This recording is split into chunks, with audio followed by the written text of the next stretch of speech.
Welcome everybody to this special episode of What Have They Done to Our Sport? We have a very special guest. He's been in the business since 1987. He's worked with some of the biggest names in the wrestling business. The one and only Kenny the Star Maker Bolin. How you doing?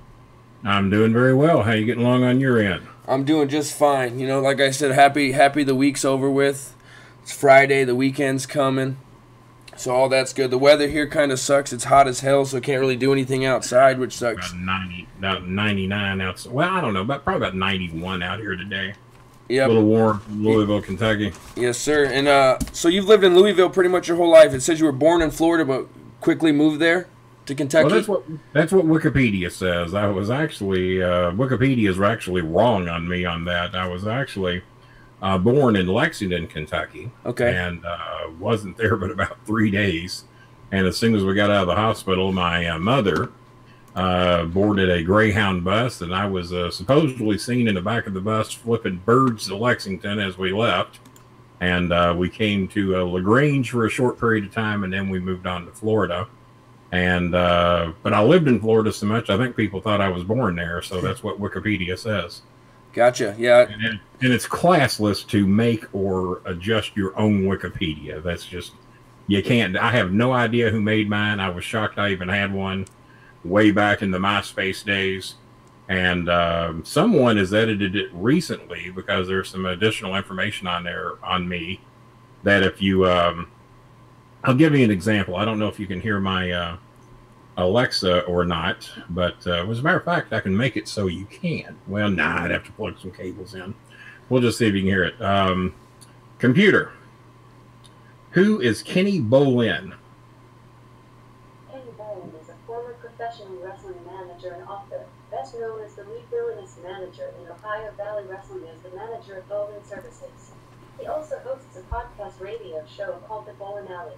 On the show, he is often critical of today's wrestling content and has feuded with other who slam into on-air talent, including Jim Cornette, Lanny Poffo, and Pro Wrestling Illustrated's Brady Hicks. Did that answer your question?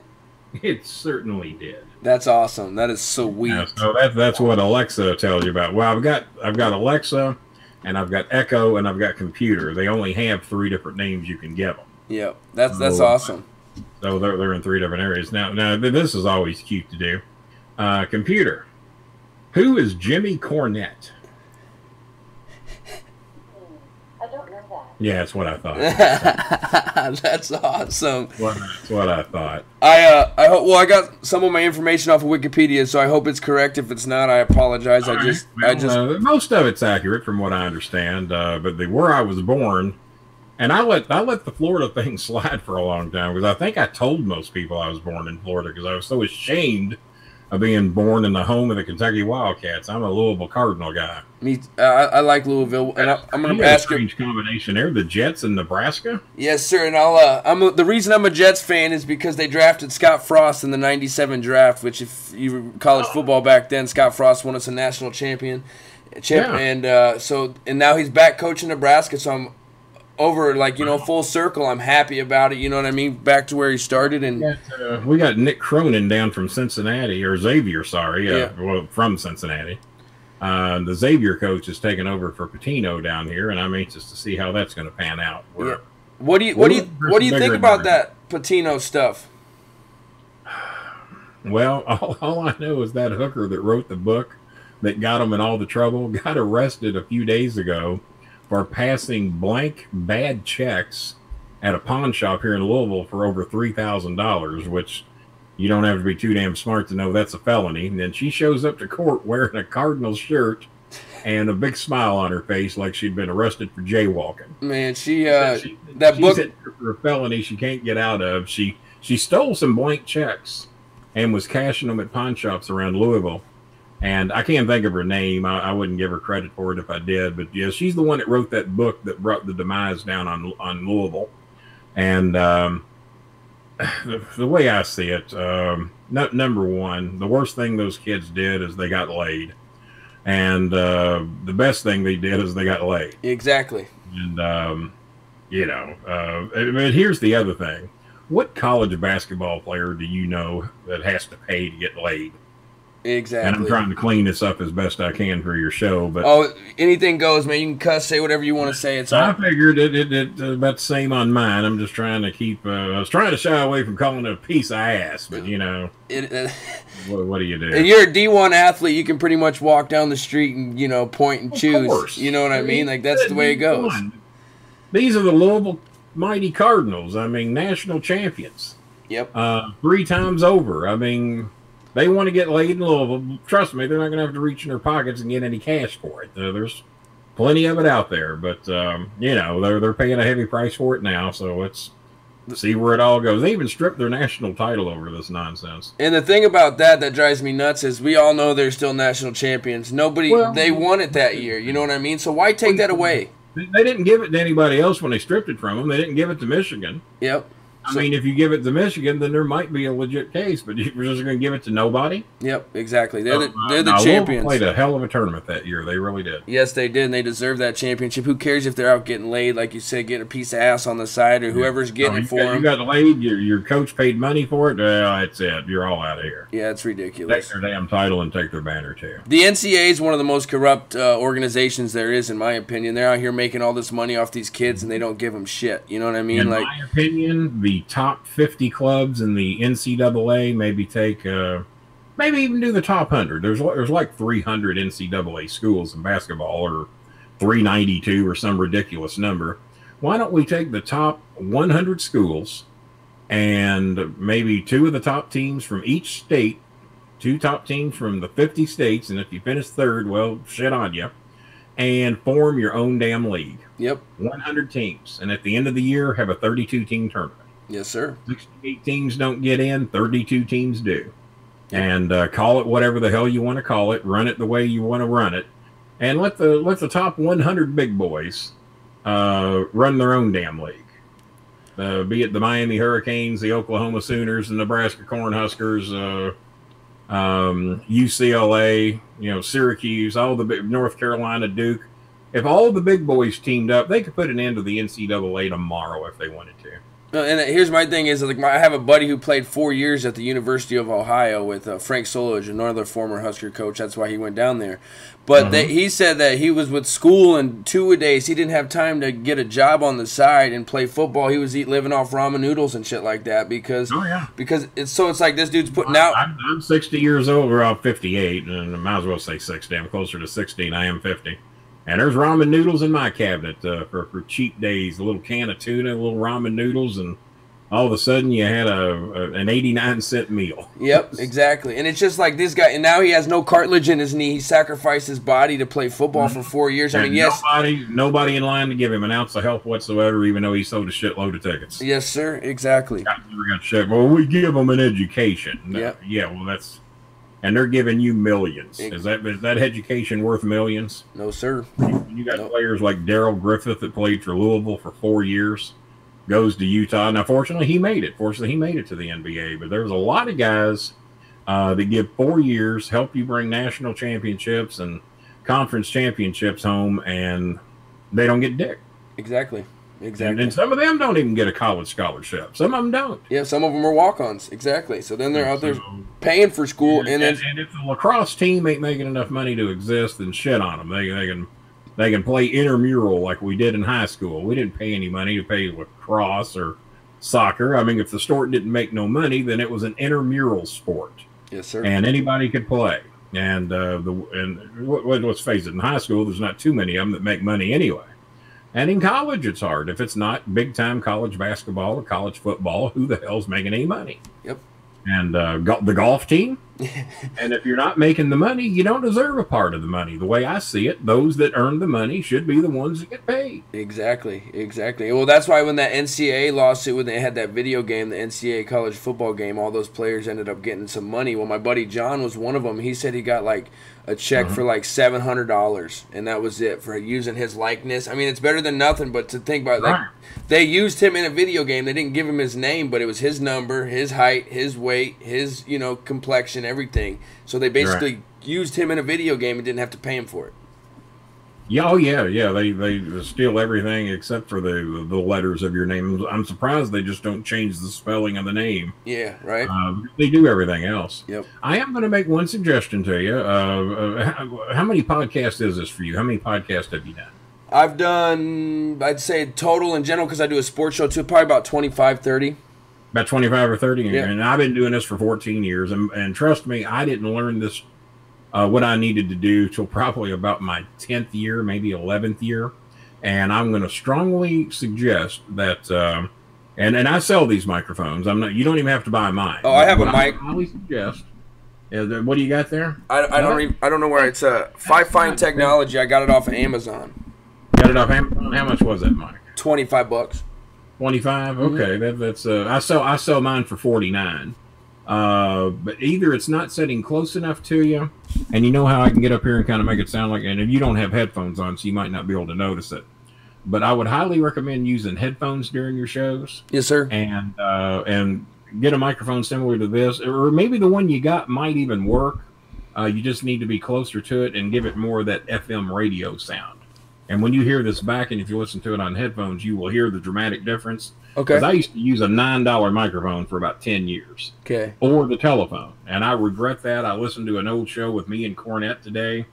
The Limo Ride Show. It's on, I linked it on Twitter and Facebook. One of the funnier goddamn shows I've ever done. But I did it on a $9 microphone, or maybe the webcam microphone. Okay. So do you have a mixer? I use Audacity. I don't even know what Audacity is. Yeah. If it's a form of a mixer, I would highly suggest maybe bumping up the microphone a little bit. I sell these for $49, and I'm sure you can get them online. Similar versions anywhere from $29 to $59. You know, if you don't have to spend much more than that on a good mic, as long as you got a decent mic, a decent mixer. My mixer costs $59. Okay. And my shows didn't up in quality as far as sound goes until I did that. And you always want to give your shows the best possible sound, the best possible look. Your background's not too bad. You do have your camera tilting up, showing a lot of your ceiling, but you got stuff up there to show. I saw one guy doing this, and all you can see was his damn ceiling fan spinning around all night, and there wasn't anything else to see. And it was a WWE guy. Wow. And he was sitting in his bedroom with a picture of the Sopranos or something in the damn background, or Scarface, and his ceiling fan spinning around. And he's a WWE guy trying to do a podcast. He had no decent mic, and I think some Sony headphones or whatever. And the headphones really are whatever you want. I use Monster Intunes.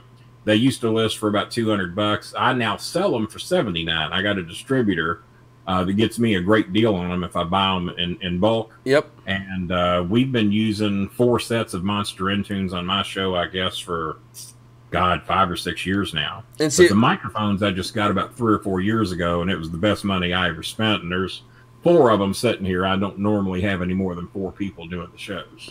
They plug into the mixer, and they all sound equally the same thing. But that's what I'd recommend. I think it would be a great help for your show to...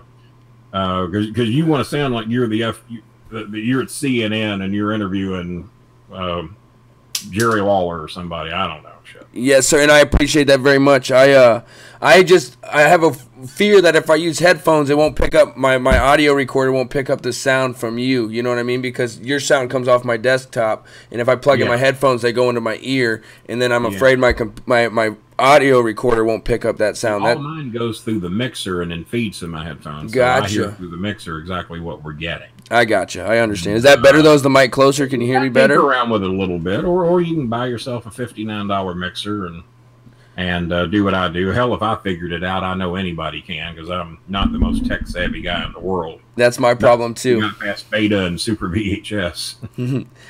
All right, let's get into these questions here. I appreciate your advice. I'm gonna ask you some questions about the wrestling business, of course, and then some stories I heard you talk about when you were on a Russo show, and we're gonna get into that a little bit, I hope too. What? Yes, someone posted today that I'm the only person that was bosom buddies with both Jim Cornette and Vince Russo at the same time and lived to talk about it. Yes, sir. What about the wrestling business got you interested in joining the wrestling business? That's pretty easy. It was, I always kind of semi-enjoyed wrestling, probably since the time I was 4 or 5 years old. I'd watch it with my dad. especially watch it with my grandpa. We'd go to Eminence, Kentucky, little town outside of Louisville, about 45 minutes from Louisville. And my grandpa kind of hung out in Newcastle and Eminence out in Henry County, Kentucky. And on the weekends, we'd go out there because alcohol was legal in Henry County, but not in Oldham County. And my dad liked to drink, my stepdad, so he would go out there to Eminence and hang out with my grandpa or whomever, and they'd go to the bars out there in Newcastle. And me and Grandpa, or me and Radio, that was his name because he talked a lot. Maybe I must have learned that from him.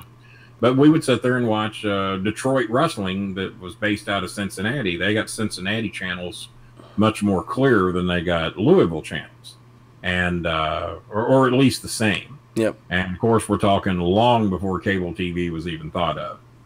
This was in the early to mid '60s. And I'd watch wrestling with them, and that was back when the Sheik was a big deal, and then we evolved into the later 60s to when the Valiant Brothers, Pepper Gomez, Kurt and Carl von Bronner, the famous German tag team, the Interns and Dr. Ken Ramey, the Bounty Hunters, and trying to think of all of the guys that wrestled in the Chicago wrestling. The Valiant Brothers were one of my favorite tag teams. And then, of course, we started watching Gulas Welch wrestling, which featured the fabulous Jackie Fargo, who was one of my favorites, Jerry, who was not the king yet, Jerry Lawler.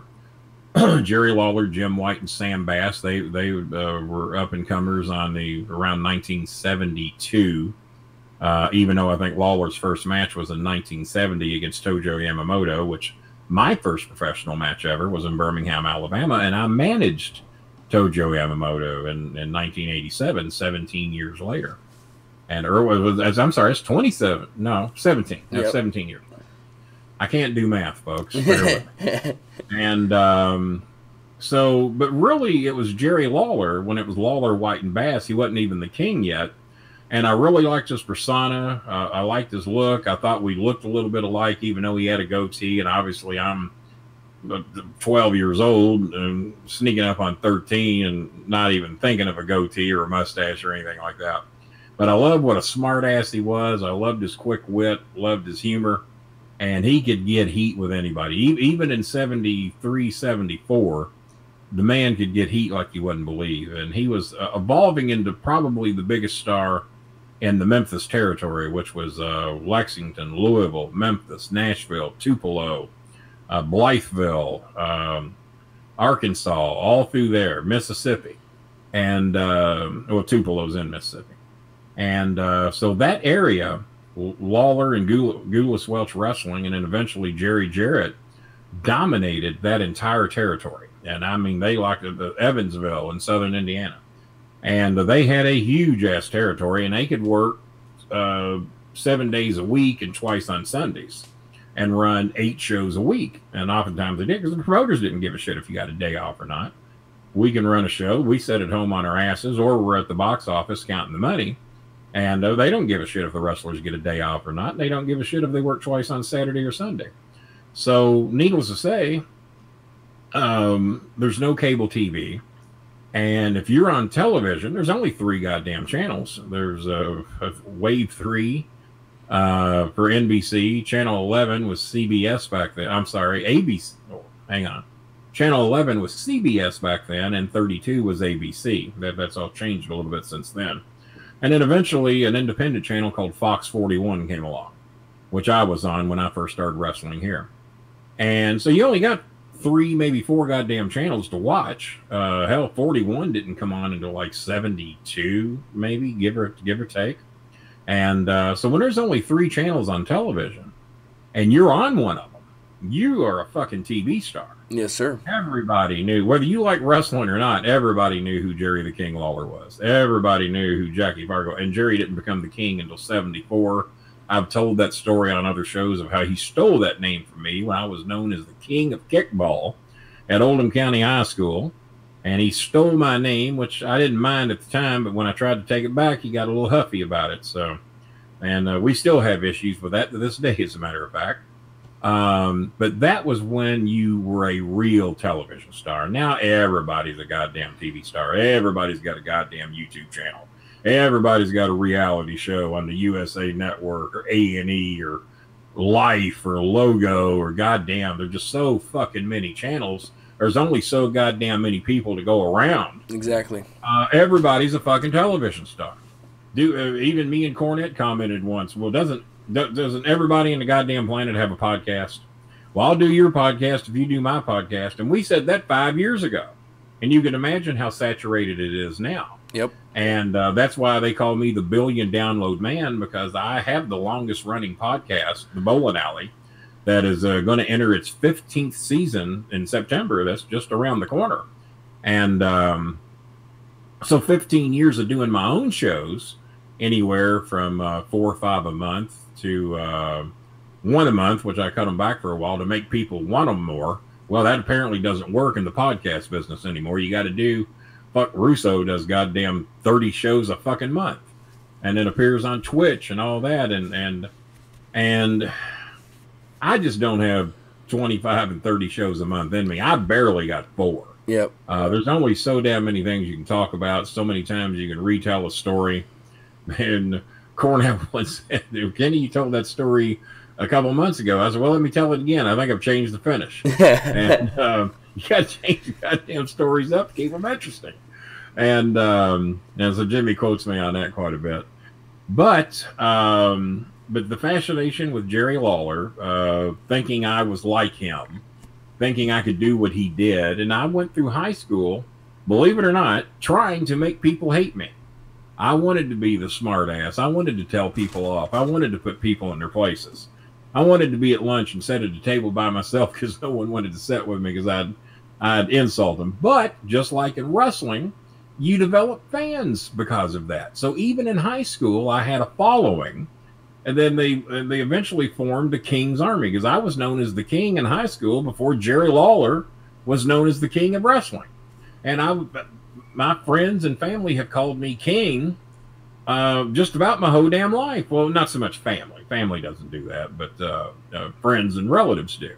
The sub-relatives, as you call it, the cousins and all that stuff. Yep. And so in high school, I had a group that watched my back more or less to make sure nobody tried to fuck with me, called the King's Army, which I did steal that from Jerry Lawler. Lawler formed the King's Army on TV. As well, hell, I'm the king. I can have a King's Army. And I'd go around cutting promos on students and school teachers, and I just wanted to fuck with people. I mean, that's just what I wanted to do. I knew that one day I thought I wanted to be a wrestler like Lawler. I was going to take the reins from Lawler. Well, that son of a bitch is still wrestling, so I'm glad I wasn't going for that. And then I decided it was smarter. Hey, if you can talk pretty good and you ain't got to take an ass whipping every night, why don't you just be a manager? And little did I know that by the time I got in, that managers were going to kind of be faded away. And that was when I got into the broadcasting side of it. I understood that there was a value in that too. And OVW, most people find this difficult to believe, between them and the WWE and me being able to sell merchandise, they took care of me pretty good for the 17 years I was there.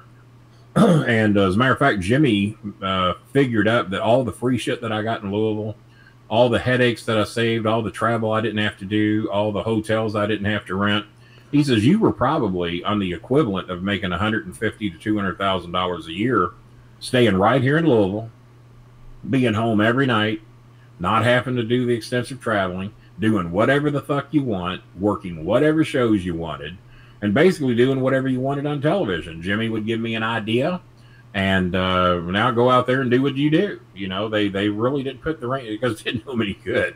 I am horrible with scripts. You can't give me a script and expect me to go out there and do what is on that paper because that's somebody else. That's somebody else's bullshit. Yep. The only bullshit that I ever mastered and I was real good at is my own. And that's why Jimmy had often quoted people or told people that Kenny Bolin is not a gimmick. He said, what you see on TV, that is him. That's what you get. That's why it's so easy for him to do this. He's been doing it since he was in high school. He was a smart mouth in high school. He got heat in high school.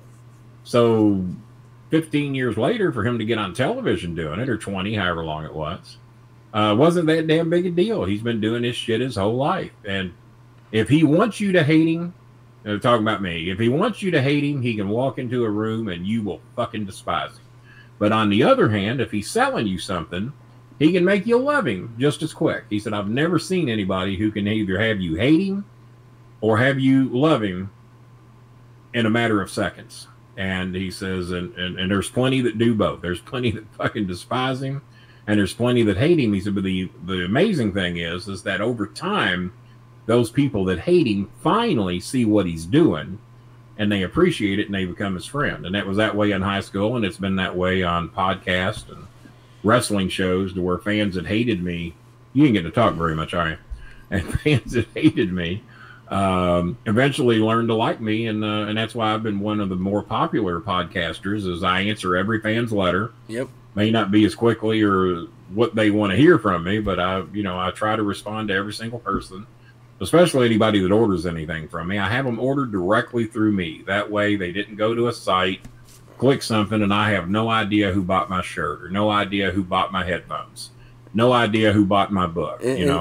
I want to know each and every person. I mean, they invested into me, and I want them to know that I appreciate that. And that's a cool thing, because not a lot of people do that. They're like, oh, you gave me money, I don't give a fuck. But the fact that you can... very few. They want you to go to a store and click. I even had fans say, well, why don't you have that? I said, well, I can easily have that. But number one, the more you buy from me, the bigger deal I'll give you. It's not set to where if you buy 4 shirts, they're $100. If you buy 4 shirts, well, I'll get you something for free for doing that, or I might make it buy 3, get 1 free, or whatever the deal. Or if you buy 4 shirts, you get a free book, or a free autographed whatever. If you buy 2 sets of headphones, I might fucking give you a microphone for free. I'm not, but yeah, I get what you're saying. So with you and 3 headphones, you might get a free microphone. You and Cornette have been friends since childhood, correct? Oh, yeah. So, well, when you say childhood, since we were late 15, early 16. Okay, and what's your guys' relation? I remember I spent New Year's Eve when I was 16 years old at Cornette's house. What's your relationship like today? Because I know you guys have had a couple issues back together, issues. Yeah, well, it's we quit speaking over a couple of things. He found out on a tweet that I wasn't going to do his shows anymore because I didn't want to be associated or affiliated with Brian Last in any way. It was probably not real cool of me to make that announcement on Twitter and not let Jimmy know. But I was mad, and I'd made my decision immediately, and I figured, well, I wasn't mad at Jimmy, and Jimmy shouldn't get mad at me because I don't want to be associated with his piece of shit podcast host. And so that was layer number 1. He was upset that I quit his show without giving him a chance to talk me out of it. It wouldn't have worked because Brian Last had badmouthed my kids. My kids have been a part of my show. Christopher has been doing my podcast for 13 of the 14 years I've been doing them. Maya's been doing them with me for the 4 years that she's been over here, almost 5 years now. And I didn't take too kindly to where after 2 shows, he was trying to tell me, well, your kids are killing your ratings. They shouldn't be on the show. The fans don't like them. Well, what he meant is that he didn't like them because they put him in his place over not knowing things about the law, and also trying to kiss Jimmy's ass by burying Vince Russo.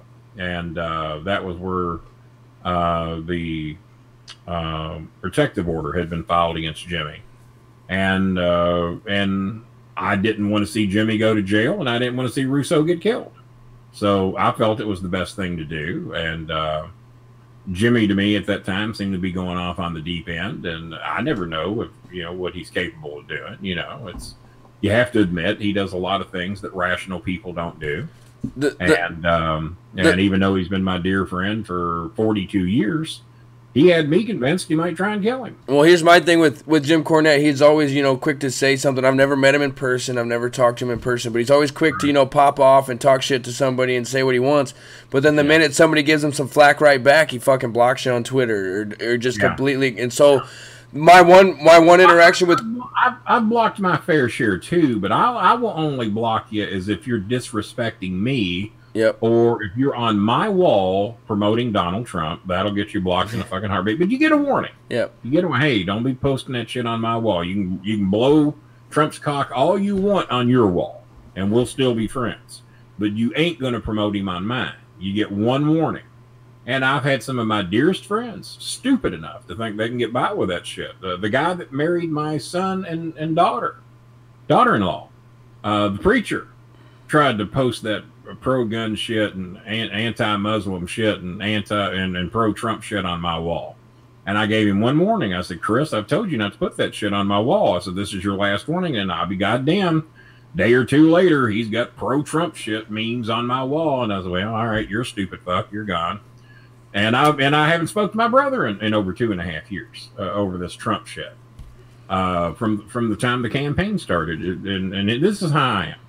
If you've got a racist bone in your body, if you think the color of your skin entitles you to something, or that someone else's color of your skin disentitles them to something, or if you think you're better than somebody because of your shade of skin or where you come from or where your family is, then I ain't got no use for you. If you think that the level of the amount of money you got makes you better than somebody, I've been as poor as you can fucking get. And I've done pretty good, and sometimes people have thought I've done way better than I am doing. And so I've mixed with billionaires. Mark Cuban's a dear friend of mine. I've dealt with George Steinbrenner over the past, and I've even met Donald Trump 3 times, which was told me on all 3 occasions what a piece of shit he was. I never liked him from the day I met him. And Mark Cuban, I consider one of my dear friends. Obviously, he's such a busy and rich man, I don't get to see or talk to him a whole lot. Hell, John Cena's a rich man now. I don't get to interact with John Cena too much. Eventually, and I'm retired and on disability, so I got way more free time than these guys have. Yep.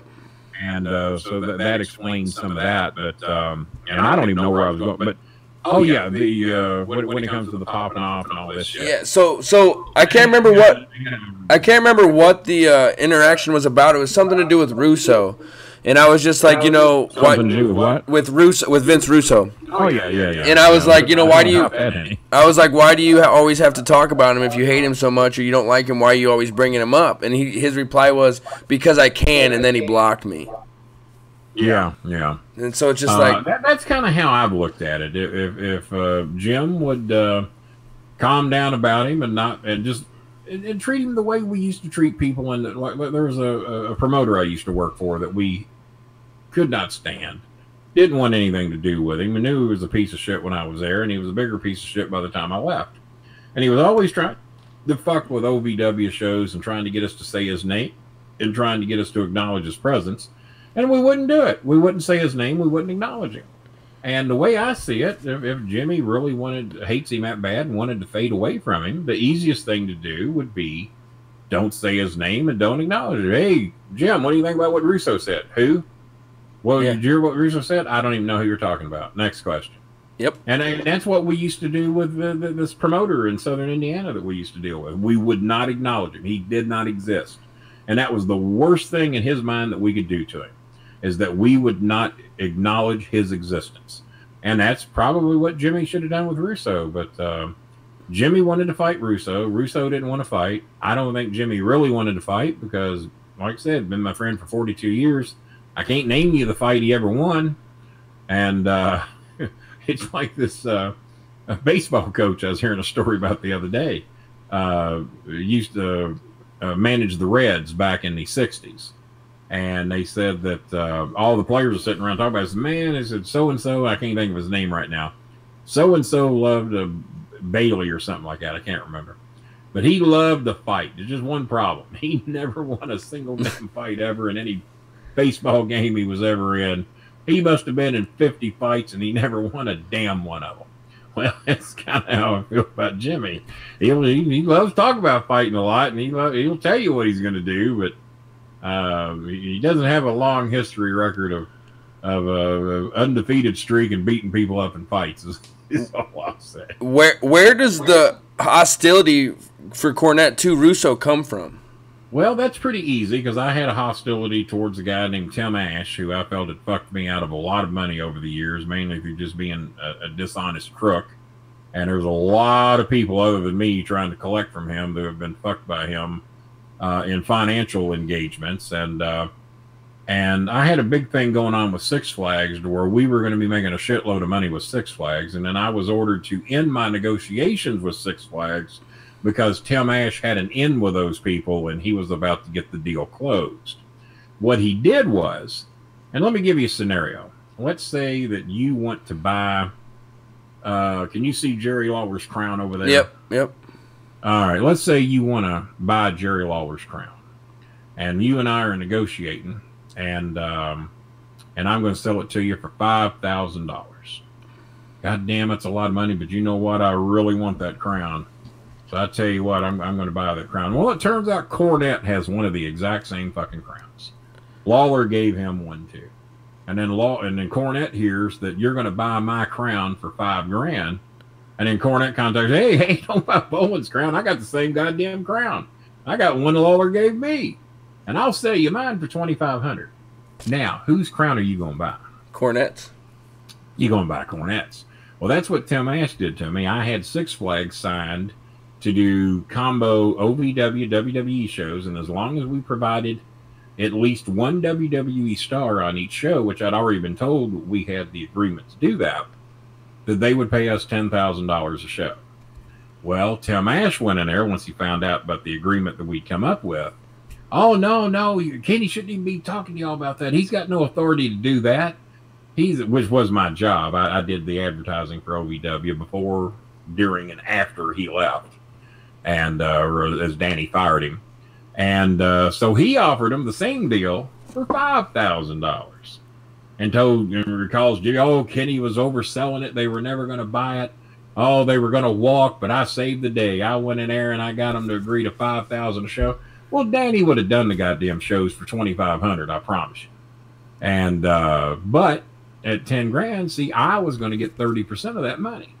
So when you add up all the years we did Six Flags shows and me getting 30% of $10,000, and here's the thing. Now Jimmy tried to convince himself that, well, they were never going to pay that $10,000, and if they did, they'd have done 2 or 3 shows. They saw they weren't getting a return, and they would have walked.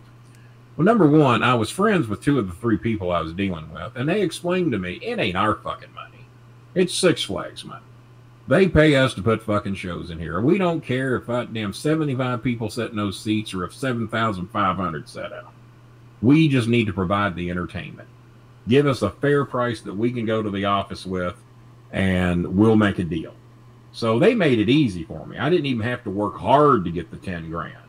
They explained to us, it's not our money. We have the budget to work with. And with Six Flags, $5,000 and $10,000 is exactly the same fucking thing. It's like me laying a nickel down in front of you and a dime in front of you. And is either one going to change your life? Nope. Is either one going to make you? Nope. Is either one going to break you? It's about the same fucking money. Well, that's how Six Flags views $5,000 or $10,000. And so he fucked me. Now, to me, that's a lot of fucking money. Yeah. 30% of $10,000, even the dumbest motherfucker listening today knows that's $3,000. Well, not, I'm sure my brother in Henry County can't figure that out. But it's $3,000. $3,000 a show. Easy fucking money. And at OVW, that's big motherfucking money. And I was already the highest paid guy at OVW anyway. And the thing that I lost out on $3,000 a show because of that motherfucker, well, Jimmy has the same hatred towards Russo because there was 2 occasions that wrestling companies were forced to make a decision between Jimmy and Russo because Jimmy didn't want to work with Russo. And in both times, TNA picked Russo and WWE picked Russo. What the reasons for that were, I don't know. Probably because Russo was less combative. Jimmy is very, very set in his ways, and I don't think Jimmy will deny that. And the situations at ROH, Jimmy was very demanding and wanted things done his way or no way. And so both times they picked Russo. And as far as Jimmy sees it, Russo fucked him out of a lot of money. Now I see that a little differently. Russo didn't go behind Jimmy's back and undercut his deal. Oh, you're going to pay Jimmy how much to do it? You're going to pay him $500,000 a year to do that? I'll do it for $100,000. Oh, okay. Well, we'll fucking take you then. Yeah. We'll take our chances. Yep. That didn't happen. But Jimmy feels that Russo fucked him out of a shitload of money, and feels that I shouldn't be that hot at Tim Ash because Tim didn't cost me as much money as Russo cost him. In my perspective, if Jimmy could have toned it down a little bit and worked with everybody, he'd probably still be working at both places if he wanted to be, especially WWE. But then again, they had one idea about how to do business, and Jimmy had another. And this ain't nothing I ain't told Jimmy to his face, so it ain't no shocking news to him. I mean, it's just how it is and how I feel about it. And I'm sure if you ask Jimmy today, oh, Bolin wasn't never going to get no 10 grand out of Six Flags. What the fuck? He just pulling your goddamn leg. So that would be his version. But I knew the agreement I had, and Jim Kuno is a very dear friend of mine, and I felt they would have paid the money. He told me he would, and I took him at his word. Yep. And I was one of these people. Jimmy and I both used to feel that contracts are for crooks. And we almost never signed contracts unless the people that we were dealing with insisted upon it. And if they insisted upon it, we'd do it. But there's many times we walked into sponsors. What do you want? Here, we're going to give you a banner. Going to give you 2 commercials. We're going to send stars out to your shows, to your events that you hold. And here's what we want. Here's what we'll give you. And many times we just shook hands, and that was the deal. Yep. So that's where the Russo hatred comes from primarily. And what is your still exists to this very day? Yeah, I assume that. What is your current relationship like with Vince Russo? Good. I didn't like anybody that he was working with. I despised. I Vito. don't want to say his name. The bald-headed fuck. Yeah, you said his name. Sorry. The bald-headed fuck. I despised him. I know his history. I know what he was about. I know his history with women. It's well documented. All you got to do is Google it. And I even had several of the girls that he's dated and or proposed marriage to that had contacted me and told me how you'd fucked them over and beat them up and lied to them and stole from them and all this shit. And he's just not the type of human being I want to be around. He was not very well liked at OVW when he was there. I personally didn't have any problems with him at OVW other than that he wanted compliments left and right all the time and was always coming to me for advice. And then when I get on the shows, because I'm not kissing his ass, he wants to fuck with me a little bit. And I think anybody that saw those verbal debates between he and I on the 2 or 3 shows that I did with him, I think saw that whatever his skills are, the verbal skills are not his. And I ate him alive. I don't know if you've seen him or heard him or yes, not. Sir. And hell, you might be his best friend for all I know. But if you saw or heard those, who do you think won those verbal debates? You sir, you did, and I will say that I'm a big Russo fan, but I'm not. Yeah. I listen to Vito's show, and I'm not. But I kind of get a vibe from him that I don't know him. I've never met him, but just the vibe he puts off. He had every opportunity in the world to be a huge star. He basically fucked up everywhere that he ever went, and Russo is the only one who ever saw anything in him and kept him around as a friend. And that's why he lives in his, from what I am told from reliable sources, he lives in his mother-in-law's house and has been there for many years, and he just lost out on the lawsuit because he got caught lying, trying to get money from the WWE. So he lost out on his lawsuit, and he's not what I deem a good person. And I didn't want to deal with him. Then Jeff Lane tried to bow up on me over his Donald Trump shit, so that I was chasing off half the listeners. And I tried to explain to him. I said, well, if that's the case, why does Jimmy Fallon bury Trump on every show? Why does Stephen Colbert bury Trump on every show? Why does Jimmy Kimmel, the 3 big network television shows, all bury Donald Trump every fucking night? And in Conan over at TBS, he has a talk show. He buries Trump every night. Comedy Central buries Trump every night. So if what I'm doing is chasing half our listeners away, then we are the only goddamn podcast.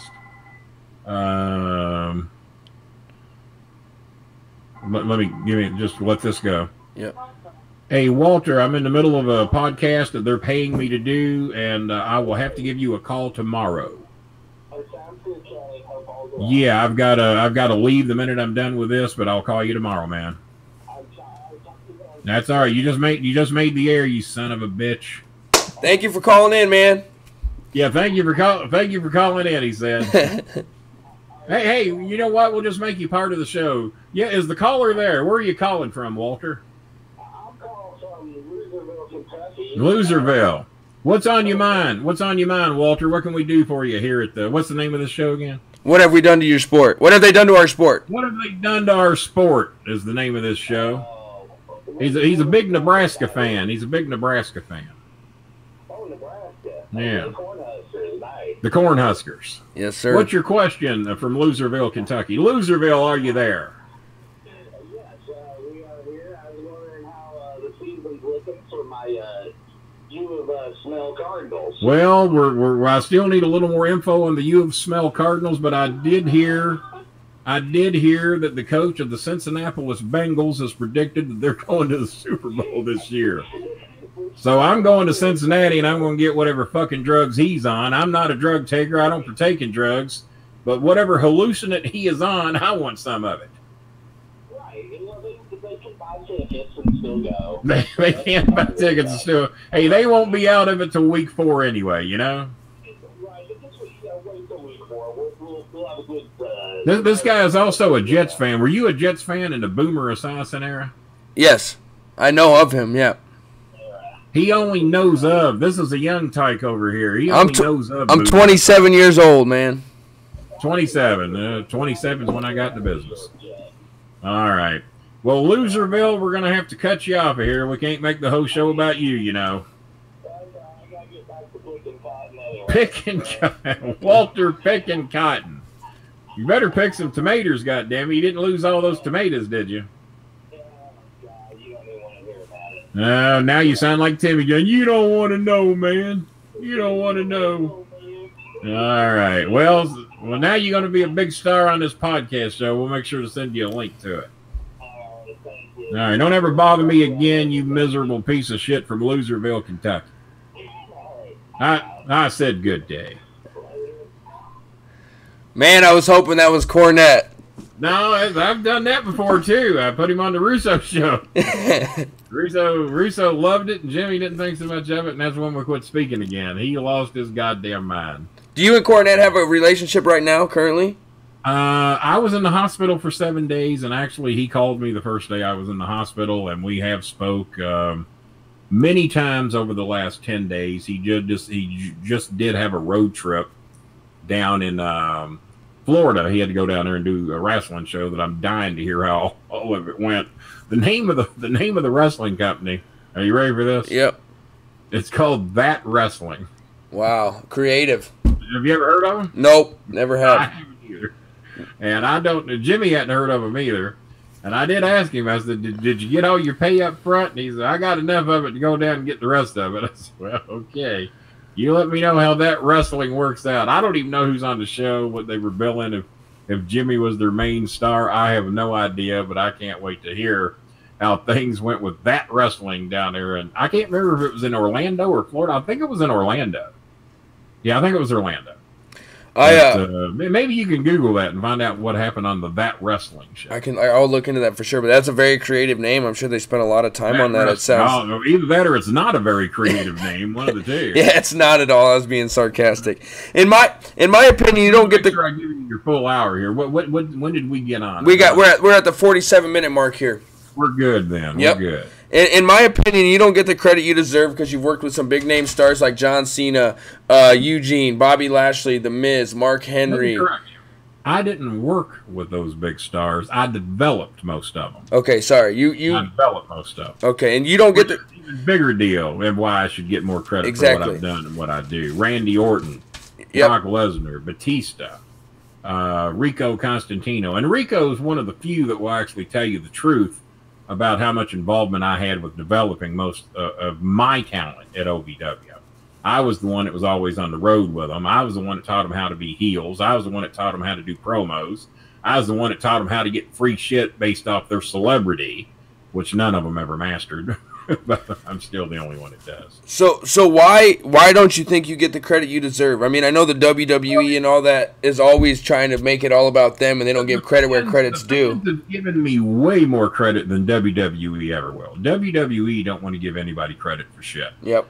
I listened to Jimmy come up with great idea after great idea. You probably heard that Jimmy and I, and this is a shoot, Jimmy and I are the ones that came up with the screw job on Bret Hart. I was the one that came up with putting him in the fucking sharpshooter, which Jimmy thought was no way that Hart would be stupid enough to fall for it. And I said, I bet he would. And then the conversations went on for weeks and weeks. And eventually, Jimmy, on the day of the show, talked Vince into saying, hey, Hart's going to fuck us. We got to fuck him first. And Vince finally agreed that was the thing to do, is that they had to fuck Hart in order to keep that title and keep some dignity to it. Because if Hart had won, he was going to end up on Nitro the next night, throwing that title in the garbage, just like Alundra Blaze had done. And but I heard Jimmy come. I remember Jimmy was the one that came up with the ideas about having Stone Cold Steve Austin handcuffed and escorted out of buildings, and then coming back and goddamn ambulances and police wagons and beer trucks. And Jimmy come up with all that shit, and because he would tell me about it before it was going to air, and then they would shit on it and not do it, and then 3-4 weeks later they would do what Jimmy had wrote and act like he had nothing to do with it. And that happened more times than I can fucking count. And but WWE would rather shit than give anybody credit for anything. Yeah. Even with NXT, do you ever hear anything about Triple H getting any credit for any of the talent that's come up, or and some blame? They're easy to hand out blame if something fucks up. And the sad thing is that Shinsuke and Asuka should be 10 times the stars they are right now. I predicted they would be. I didn't think even WWE could fuck up Asuka and Shinsuke, but I should have known better, because there were countless talents that they fucked up. Look what they tried to do with Cena. When Cena got up there, they tried to make him a rapper and put him with Bull Buchanan. Why do you think we didn't have him as a rapper with Bull Buchanan? I managed both Cena and Bull Buchanan. We never made a rapper out of them and have them rapping on their way to the goddamn ring, and because it wasn't going to fucking work. And but Cena was the master at promos, and then finally they figured out, let Cena be Cena and he will get over. Batista, he was that demon of the deep here, and we had him over as you could fucking get him here, and then they sent him over there and they put a fucking lockbox around his neck and chain and put him in a suit and tie, and that got over like a fart in church, so that didn't work out so well. And you know, the WWE is kings of fucking up shit, because they don't want the people below them to be able to take credit for their success. So rather than do the successful formula that we created here, or using me to enhance the talent, it was much easier for them just to fuck the talent up and ship them out. Well, OVW sent us some shit. Yeah. And, but then again, as you can tell, Dolph Ziggler came from here, who I managed. Aaron the Idol Stevens, who was Damian Sandow. He was at the top of his game when he got let go there. They let him go because he got over without them. He did it despite what they were doing with him. And that pissed them off because it wasn't their idea. And they're hot about the Rusev Day thing because he got that over, not them. It's stupid as shit. I'll be the first to agree with you, but somehow the fucking shit got over. Not what I would have had him do. I wouldn't have somebody that looks like him and as big as him be a fucking comedian, but you know, it's got him over to some level. Do you still have a relationship with anyone currently in WWE? Currently in WWE? I mean, I hear periodically. Bobby Lashley and I are still very dear friends. I don't really hear from Cena, if at all. If somebody I know bumps into him, he'll say to tell me hi, and that's really about it. Rico is still my best friend in the whole world. He's been going through some physical shit as well. And Mike Mondo, who was up there, part of the Spirit Squad, I hear from him all the time. Every now and then I'll hear from Dolph Ziggler, either on mainly Facebook when he was on there. But he and Mondo used to travel around a lot when he was here. They were along with the Miz, were about the last guys I really managed here, and Bobby Lashley and Ken Doane and all those guys. And I hear from Rene Dupree quite a bit. But as far as the current roster goes, Orton tagged me in something here a while back between me, him, and Rip Rogers. Me and Orton didn't really get along real well when he was here, but we do better now. And Brock will send a hello to me every now and then, and Batista sends a hello to me every now and then. But as far as daily conversations, not really any of them other than Aaron the Idol Stevens and Mike Mondo, whenever he's got time.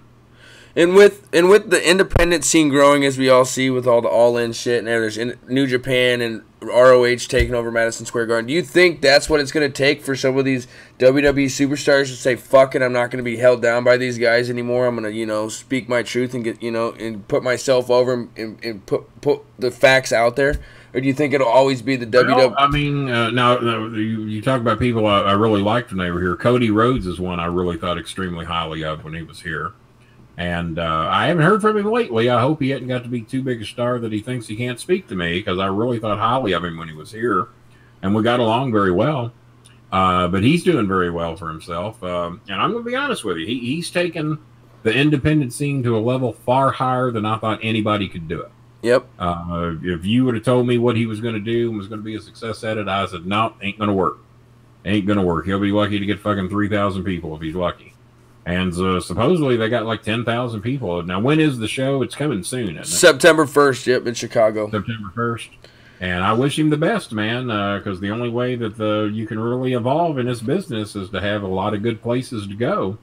And you said now ROH has taken over Madison Square Garden. I meant ROH and New Japan are running a show the same weekend as WrestleMania in Madison Square Garden. And that's piggyback riding. That shit don't even count. I could take OVW to New York during WrestleMania and sell out whatever fucking venue I wanted to run. I just meant it was weird because Madison Square Garden usually doesn't let other wrestling promotions in there besides the WWE. That's Vince McMahon's. I wasn't aware of that, but then again, I don't know any other wrestling promotion that could possibly sell the fucking thing out, to be honest with you. True that, you're right. I mean, TNA sure as fuck couldn't do it. Yep. Have you watched any? Do it on their own. Have you watched any TNA lately? Nope. It's actually I watched Slammiversary on last Sunday. It was their 16th episode or whatever. And Slammiversary, their big WrestleMania. Okay. Yeah. And actually, Don Callis is. Honest with you, I don't get their channel here. They're on something like called Pop TV or something. Yep. And I actually do not get that on my channel lineup. They're actually turning it around. It's a little bit more old school. I'm not a big fan of what's going on in the WWE with the product it is today. There's no heat. There's no promos. There's no fucking heat. Nobody wants to be a fucking real heel. I mean, Shinsuke has a pretty good idea, but Shinsuke is a better heel than he was a babyface. But he was over as a babyface. Yep. But what they did with those guys at NXT, and I don't know if it's because of the smaller venues and they're only doing one big show every 3 months, I guess. And that is where I think they ruined wrestling at, is that you used to have WrestleMania. Yep. That was really the only pay-per-view there was. And then eventually we had, help me get this right now, we got SummerSlam. Let's do the big four. SummerSlam, King of the Ring, Royal Rumble, WrestleMania. That'd be the big four. Yep. You think? Did you put anything over those? Nope. And what was the big one that WCW used to have? Bash at the Beach? No, not even that. The Thanksgiving one. Oh, I don't know. I forgot what it was called. Jimmy was on several of them. I was at several of them. And God damn it. Well, some of the fans will help us out. But they used to have a big one. It was on Thanksgiving every year. And I can't remember what the fuck they called it. And but that was their big pay-per-view. They had that was the one big pay-per-view they had that was their WrestleMania, to be honest with you. Mm-hmm. And you could get in, and you would take 3 months to build the storylines to go to these pay-per-views, and have 3 months or 6 weeks or however long you wanted to build the story to the pay-per-view. And then that goes away. 3 months later, we build another one. And then for the grand finale of fucking all of it, we settle all this shit at WrestleMania. Yep. And then bring in special guests and do this and do that. And to me, WrestleMania now is just a big giant place to hold 2 Monday Night Raws. They'll have the big giant Raw on Sunday, and then we'll move over to a smaller facility and have another Raw on Monday. I mean, there's nothing special, no surprises, no special guests that fucking mean anything, no shocking show-ups. There's nothing to talk about. I think the last 5 WrestleManias have really been the shits. And the last 2 or 3 have been even worse. Yeah, the Undertaker match, I mean, goddamn, that's fucking highway robbery. If you can't do any more than that, then don't do anything. There's a reason I don't manage today, because I'd highly disappoint a lot of people. I can commentate, I can talk, but I can't physically do the shit in the ring that I would need to do to be able to entertain the fans. And there's a reason I don't do it. I fucking physically can't do it. And if Taker, if that's all he can give, he shouldn't have done anything. Show up and set up a fucking autograph table and say, thank you for supporting me for 25 fucking years. I just, like I was saying, I'm not a big fan of, we're getting to that hour mark, so I'm going to try and sneak one more question. Right, we can go over a little bit if necessary. Okay, it ain't that big a deal. We can give you an extra 10 minutes if you need it. All right, I'm like I said, I'm not a big fan of the product, but Russo, I don't know if you know this, but Russo's writing for Rocky Mountain Pro Wrestling. They just got a TV deal out of Colorado. And I do know that. Yeah, and they stream it on Twitch. I'm going to be honest with you. I love Russo. He's my buddy. I don't know what he had to do with those earlier shows. I saw a couple of the earlier ones. I hope they've gotten better. Yeah, I mean, they've gotten better. I don't want to blame him because I don't know how much he had to do with it. There's only so much shine you can put on a turd.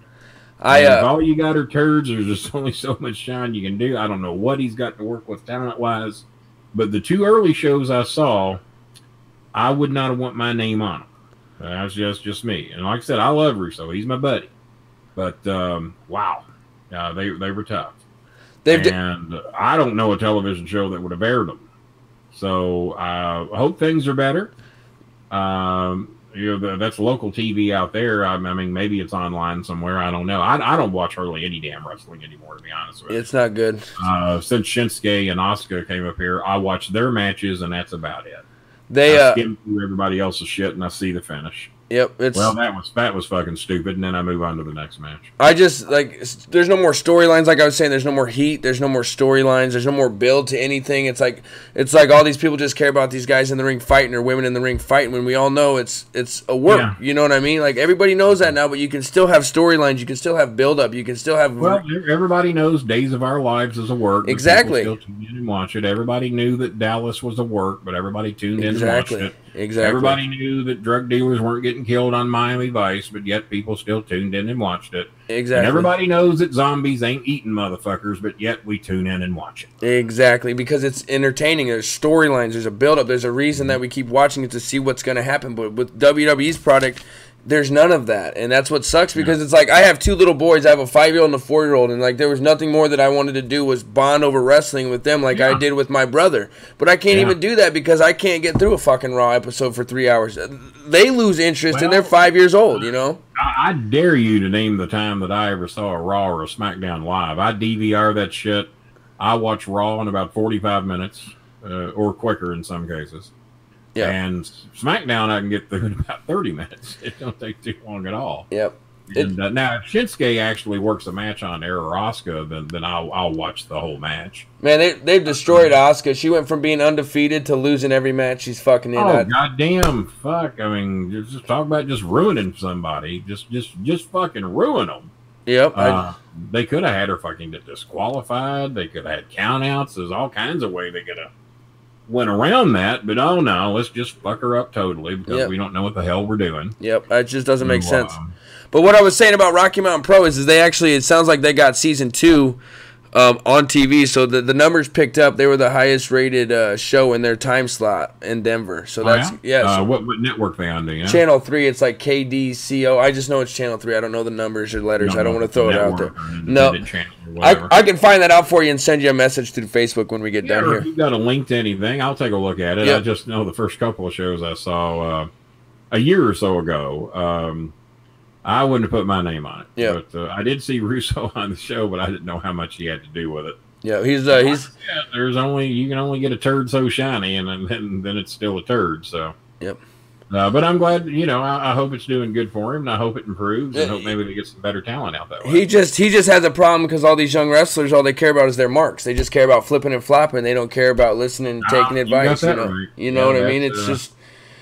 From the time I got in, I mean, we've had to preach to them that if you want to last for 20, 25 years in this business, that's probably not the way to go about it. None of the greats did it. You didn't see Billy Superstar Graham doing it. You didn't see Jerry Lawler doing it. That's what I mean. What Austin? Duke, I'm sure you didn't do it. Stone Cold Steve Austin had 4 moves. He'd stomp you, he'd punch you, and then he'd stunner you, or the Luthez press, and then he'd stunner you, and the match was over. Yeah. Stone Cold was as over as fucking anybody. The Rock. Yep. The two of the most over people in the WWE in history. Now, Shawn Michaels is another story. Shawn did all the stupid shit, and he don't work. He don't work no more. Yep. Steve could go out and still do the same goddamn show today if he wanted to. Exactly. And hell, I saw him on I did 2 of his shows this year, and hell, his damn television show he was doing, he looks better now than he did when he's in the WWE. Yep. I don't know what he's doing, but he's doing it right, I guess. Well, he just started doing DDP yoga. Apparently, that's one thing. That dude's. I mean, I think his legacy, DDP himself, is going to go down what he's done outside of the business and what he did in the business. Oh yeah, without a doubt. They've talked to me about doing the yoga thing, and I just haven't been able to get motivated to do it. I'm the one person I don't think that's going to work on because I just can't fucking make myself do it. So. Are you okay? Earlier you said you were in the hospital, so are you healthy now? Everything going good, back to normal, 100%? I was in there for 7 days with severe cellulitis. There was a danger of me having a blood clot in my left leg, so that scared them. And then the doctor come in and says, you do realize there's a chance you're going to lose that left leg. I said, oh, shit. So we started taking things a little bit more seriously after hearing that. And so now things are doing much better. I'm still on my antibiotics. That's what those are. And I still got quite a few left to take. So I'll probably be on that for about another 5-6 days, I guess. And but doing good. And since I went into the hospital, I've lost 31 pounds as of today. That's good, man. And that's hard to tell on somebody as big as I am, but it beats the fuck out of gaining 31. I'll tell you that. Yes, sir. Yes, sir. Well, I want to thank you for your time and being open and honest with me and giving me this opportunity to interview. I'm a big fan of yours. Developed some of the biggest names in the business. Well, both. I mean, I've worked with Steve Austin, Kane, The Undertaker, Jerry the King Lawler, and a lot of people I didn't have anything to do with developing, but I've worked with a lot of greats, and really all of them. There's not too many people I can name, maybe short of Roddy Piper. I mean, I met him, but I never got to work with him, and I'd love to maybe got to work a match with Nick Bockwinkel. I did get to work with Bobby Heenan. We did a bit in OVW that was funnier than shit. That's on one of my DVDs that I sell. If you're willing to answer this, who's the biggest dick you worked with, like personality wise, like just an asshole? Thought they were better than everybody. Bob Holly. Bob Holly? I've heard that before. Holly. Yeah. Biggest fucking prick. He hurt several of my friends because he was on painkillers or drugs or something, and then he fucked up 2 or 3 of my friends. Lance Cade was one. And then Lance got addicted to painkillers and ended up dying, which was one of the young men I used to manage that I thought very highly of. Hell, he called me dad. Yep. And he had a good dad, but he called me dad. And Rico Constantino was the other. But no, I got no fucking use for Bob Holly whatsoever. My son said he would beat him with an inch of his life if he ever met him. And then let me sneak one more in there. I'm sorry. Yeah. How do you feel about the fact that Brock Lesnar failed a UFC drug test for steroids, and then the very next Monday he's on Monday Night Raw and they completely ignore it? Meanwhile, they suspended Titus. When did this happen? I think it was when he first came back, like after that Hunt fight, UFC Yeah, he failed 2 drug tests in the UFC. 3 years ago or 3 months ago? It was probably like a year and a half, 2 years ago. Okay, no, I didn't know that. Yeah. That's how much I keep up with UFC. Yeah. So he failed. He won his fight in the UFC. He failed a drug test, 2 drug tests. Then he shows up at Monday Night Raw and wins the fucking championship a month later. You don't hear nothing about it. But yet you suspend Titus O'Neil 60 days because he said ladies first and pulled on Vince McMahon's arm.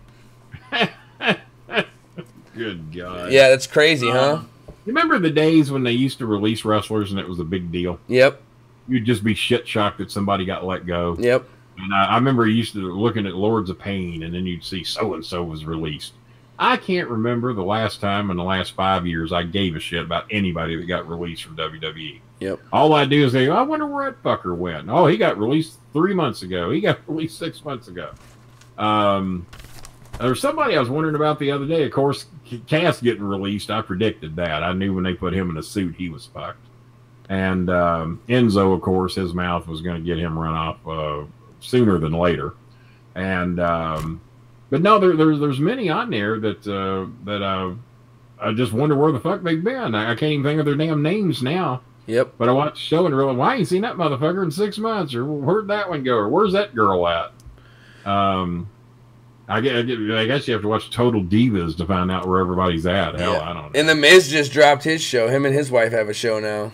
Yeah, I haven't watched it yet. I've got it set to record. It's going to be a half hour of, oh, God. Now, you know I used to manage The Miz, too. Yep. Also, right up there on the top of the prick list was The Miz. We more or less tolerated each other when he was here. That was, wasn't a friendly mix. And And he hasn't had too much good to say about me since he went up north either. I don't know why. I think some people think that the gimmick I play on television, which is an enhanced version of me, but I think they think I am a crook by life, that I just look to fuck over everybody I meet. I only fuck over big business people. I don't fuck the little guy. I don't fuck the average Joe. I don't fuck the homeless. I don't fuck the poor. I fuck big business when they fuck me. Yep. Only I fuck back twice as hard, which I've heard somebody say that before who I can't stand. Yeah. But I don't know. It's just a whole different world now than when I was in it, and it was a whole different world before I got in it. Yep. It is evolving. It is evolving, not for the good. It gets worse all the time. I kind of envy the territorial days. I would have loved to have been a part of that, but you weren't as famous back then. I mean, I accumulated worldwide fame by being on basically a local television show in Louisville called OVW. And then the DVDs went worldwide, so then people all over the world knew who I was. And it still amazes me to this day that people will still see those DVDs for the first time. Well, I had no idea you managed Cena. I had no idea you had mic skills. Why didn't the WWE call you up? Well, we'll close out on this. When I was managing, I never got upset that I never got called up to the WWE, because during the tenure that I was there, the 8 years that I was under contract, the early years when I was there, they sent Jimmy down to Louisville. They had no use for Cornette. Jimmy Hart was like backstage management of some type. He wasn't used on TV. Bobby Heenan was basically fired and sent to TNA. They threw him out the back door on a Raw. And Captain Lou Albano wasn't getting any TV time. So, and I think Humperdinck was up there at that time. Downtown Bruno, whatever the fuck he was worth. Not much. But, so here you got Cornette, Bobby Heenan, Jimmy Hart, Humperdinck, Captain Lou Albano, all under contract when I was working with OVW in affiliation with WWE. Who am I to say, well, call me up. I'll show these motherfuckers how to manage. Yep. I'll show you how to get some goddamn heat. I'll show you how to elevate some talent. Maybe I could. Maybe my style was different. Maybe I would have been the fresh blood that the TV show needed. How many Paul Heyman interviews can you fucking see? You know, they're all the same. Exactly, they're all the same. The only fucking manager they've had for how many years now? Yep, exactly. And so I think I would have been a nice difference for the show, and I think on my feet well enough that it would have been hard to pin us down in a segment that would not have gotten over. The bad thing is that they don't like people who can think on their feet. They like to do your thinking for you. Very few have got carte blanche to get in that ring and do what they want. I would assume Heyman does. I don't think anyone's writing Heyman shit. You can't write that shit. No. It's difficult to write what I do. Jimmy is the master reciter of all time. Jimmy hears a promo he likes, and he can go out and do it in his own way the following day. I mean, he's got a memory like it doesn't nothing I've ever seen when it comes to being able to do other people's stuff. And I just never could do that. I mean, short of stealing some shit from Lawler, that's really about the only one I ever stole from. All right. Well, again, I want to thank you for your time. Thank you so much. Thank you so much. If you want to plug all your stuff where we can get your merchandise, your microphones, your headphones, and your Twitter, your Facebook, whatever, go ahead and let us know. I will forward you the link to my store. I will send that to you to where you can put it on your wall. People, you can go to my Twitter wall, and on that left side where it gives you all the bio shit, there is a link to my store there on Twitter on @StarMakerBolin. You want to reach me on Facebook, that is /StarMakerBolin. There's a verified account there too. That's /Kenny StarMakerBolin, but that is a verified account. I don't do all that much business from there, but I do check it occasionally, just not every day. The main things I'm selling right now that are really doing well are my Monster Intune headphones that you see me wearing right now. I got the Bowling Club logo on those. I've got them in a few different colors. I have got purple, I got red, yellow, blue, green. I do have somebody wanting to buy the green, but you know how that goes. Yep. When I see the money, I will. You should buy those. You should buy those green Intunes. And I think I got some New York Jet logos that would look real good on those. Okay. What do you need? Yes, sir.